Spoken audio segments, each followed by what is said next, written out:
Pasangan ingin berpisah karena sulit berkomunikasi dan merasa tidak ada cinta lagi ke kita. Sementara kita sudah berusaha keras untuk berubah sesuai keinginannya, tapi tetap dianggap salah di matanya. Memang di awal pernikahan kita sadar kalau kita keras, dan saat ini kita menyesali itu. Tapi setelah kita mulai sadar, pasangan sudah mati rasa. Harus seberapa sabar mempertahankan perkawinan, Ustadz? Kita sangat mencintai dan khawatir tentang nasib anak jika berpisah. Apakah rumah tangga bisa bertahan? Ustadz, amalan apa yang sebaiknya dilakukan dalam kondisi seperti ini? Terima kasih, Ustadz. Baik, problem ini sebetulnya alamiah akan dialami oleh siapapun yang berumah tangga. Saya ulangi ya, problem ini akan alamiah bagi siapapun yang merasa berumah tangga. Kenapa? Karena declare ayatnya pertama kali sudah mengatakan, engkau pasti menemukan kekurangan di pasanganmu. Itu poinnya. Tapi kadang kesadaran itu menjadi berkurang karena setan bermain dengan cukup indah di situ. Provokasinya terlalu banyak. Apa yang pertama kali setan tanamkan pada pasangan ketika melihat pasangannya kurang baik terlihat adalah sikap putus asa. Melihat keadaan itu sehingga menyimpulkan sudah tidak mungkin kemudian untuk berjalan bersama-sama dan rahmat Allah tidak turun lagi di situ. Itu problem. Maka bagaimana kemudian menguji itu semua? Ada dua timbangannya. Pertama, lihat baik-baik pada konteksnya. Satu, konteks perbedaan apa yang muncul di antara keduanya itu? Apakah sikap atau perbuatan maksiat? Gitu. Bedakan. Secara fikih nanti berbeda hukumnya. Misal, kalau sikapnya mengarah pada perbuatan maksiat, dia nggak mau sholat, sering mabuk, ya, sering mengonsumsi hal yang dilarang dan sebagainya, berpengaruh buruk pada anak, pada ini dan sebagainya, dan bisa membawa. Dan sudah berulang kali diingatkan, diminta, dibawa, sulit dan sebagainya.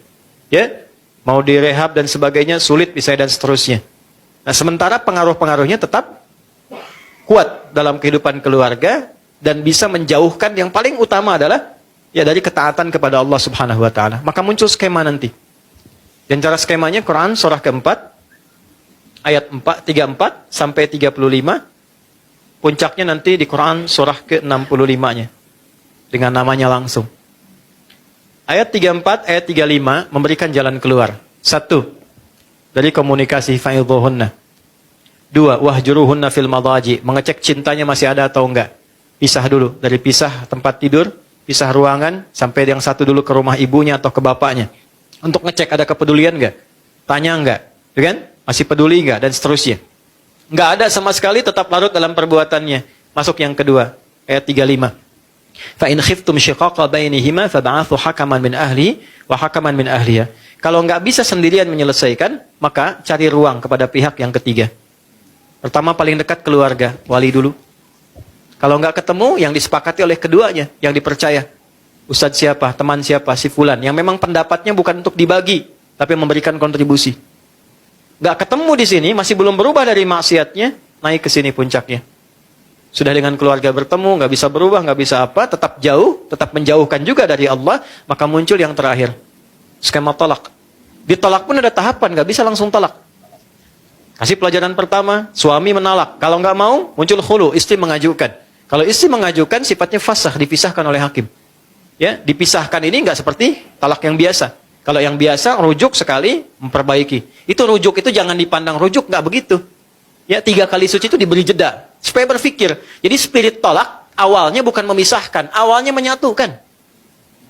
Sehingga diberi jeda. Coba 3 kali suci, berpikir enggak, berpikir enggak, berpikir enggak. Awalnya tolak itu turun untuk menyatukan, bukan memisahkan. Tapi ketika ini bengal tidak berubah misalnya, tetap dalam konteks maksiatnya, maka muncullah perpisahan. Ya. Itu pun masih mau dirujuk apa enggak? Kalau enggak ya sudah, kalau yang perempuannya nikah lagi selesai. Kecuali ini selesai nyambung lagi. Ini dalam konteks maksiat. Tapi dalam konteks perilaku yang bukan maksiat. Misal, karakter. Keras. Ya kan? Macam-macam lah, silahkan keluarkan karakter. 1, 2, 3, 4, 5, dan seterusnya.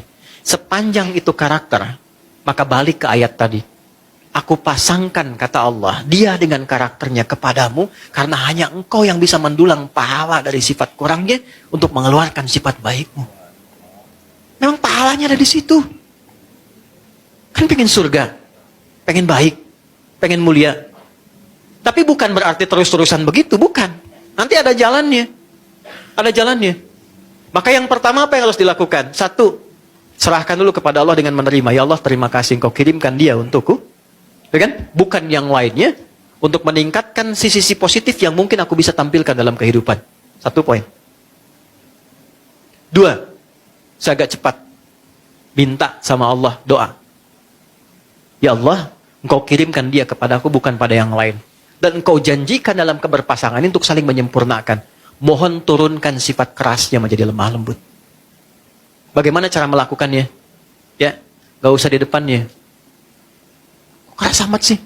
Kenapa harus begitu sih? Capek begitu. Bangun malam, sholat di sampingnya, minta sama Allah. Habis sholat minta sama Allah, jaharkan aja. Nangis gak apa-apa. Ya Allah, terima kasih Kau kirimkan suami kepada aku.